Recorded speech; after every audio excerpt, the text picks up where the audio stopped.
بسم اللہ الرحمن الرحیم۔ خزائن القرآن، قرآن کریم کے علوم و معارف کا مجموعہ، از افادات شیخ العرب والعجم عارف باللہ مجدد زمانہ حضرت اقدس مولانا شاہ حکیم محمد اختر صاحب رحمۃ اللہ علیہ۔ انک انت السمیع العلیم کی تفسیر۔ انک انت السمیع العلیم، آپ سننے والے جاننے والے ہیں۔ ان دو ناموں سمیع اور علیم کے نزول کی وجہ بیان کی کہ اللہ تعالی نے یہاں اپنی یہ دو صفات کیوں نازل فرمائی۔ انک انت السمیع العلیم یعنی سمیع بدعواتنا، یعنی سمیع بدعواتنا، آپ ہماری دعا کو سن رہے ہیں۔ وعلیم بنیاتنا، اور ہماری نیت سے آپ باخبر ہیں کہ ہم نے آپ ہی کے لیے کعبہ بنایا ہے۔ سبحان اللہ، کتنی پیاری تفسیر کی۔ سمیع اور علیم ان کا ربط، سمیع اور علیم ان میں ایک خاص ربط ہے۔ دنیا میں آدمی بعض وقت سنتا تو ہے لیکن دل کے حال سے باخبر نہیں ہوتا۔ سمیع تو ہوتا ہے، علیم نہیں ہوتا۔ مثلا ایک شخص دوسرے شخص کے سامنے اس کی خوب تعریف کر رہا ہے لیکن دل میں بغض رکھتا ہے، تو دوسرا شخص سن تو رہا ہے لیکن دل کے بغض سے بے خبر ہے۔ سمیع تو ہے، علیم نہیں، اور اللہ تعالیٰ کے لیے ایک محال ہے کیونکہ وہ ہر ظاہر و باطن سے باخبر ہیں، لہذا دونوں پیغمبروں نے سمیع کے بعد علیم فرمایا کہ آپ ہماری دعا کو سنتے بھی ہیں اور ہمارے دل کے حال سے بھی باخبر ہیں کہ ہم نے صرف آپ کے لیے کعبہ تعمیر کیا ہے۔ ربنا وجعلنا مسلمین لک سے کیا مراد ہے؟ اس کے بعد دونوں پیغمبروں نے دعا مانگی، ربنا وجعلنا مسلمین لک ومن ذریتنا امۃ مسلمۃ لک۔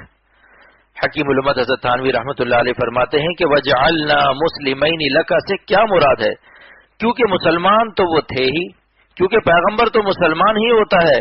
وجعلنا مسلمین لک کے معنی یہ نہیں ہے کہ ہم کو مسلمان بنا دیجئے، بلکہ یہ معنی ہے کہ مسلمان تو ہم ہیں ہی، اے اللہ ہم دونوں کو آپ اپنا اور زیادہ مطیع و فرما بردار بنا لیجئے، ہمارے اخلاص میں اور زیادہ ترقی عطا فرمائیے۔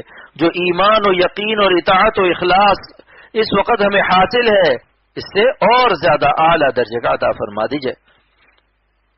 یہاں یہ مراد ہے، اس لیے صرف ترجمہ دیکھنا کافی نہیں، ترجمے کے ساتھ تفسیر دیکھنا بھی ضروری ہے، اور تفسیر میں کوئی بات سمجھ میں نہ آئے تو علماء سے پوچھنا چاہیے، ورنہ آدمی بالکل غلط معنی سمجھتا ہے۔ مسلمینی کے بارے میں وہ سوچے گا کہ نبی تو مسلمان ہوتے ہی ہیں، پھر وہ مسلمینی لکا کی دعا کیوں کر رہے ہیں؟ لیکن تفسیر سے معلوم ہوا کہ اس سے مراد اخلاص و اطاعت و فرما برداری میں ترقی کی طلب ہے۔ تمام مناسک حج وحی سے بتائے گئے، وَأَرِنَا مَنَاسِكَنَا، اور ہم کو حج کے احکام بھی بتلا دیجئے کہ حج کس طرح کیا جائے، طواف کس طرح کریں، مینا میں کب قیام کیا جائے، اور وقوف عرفہ کا دن اور وقت اور قیام مزدلفہ، غرض حج کے پورے احکام اور طریقے ہمیں بتا دیجئے۔ وَأَرِنَا مَنَاسِكَنَا میں تمام احکام حج شامل ہیں۔ اس لیے مفسرین لکھتے ہیں کہ آپ حج میں جتنے کام کرتے ہیں یہ کوئی من گھڑت اور خیالی پلاؤ نہیں ہے، بلکہ جبرائیل علیہ السلام کو بھیج کر اللہ تعالیٰ نے حج کا پورا طریقہ اور احکام بتائے۔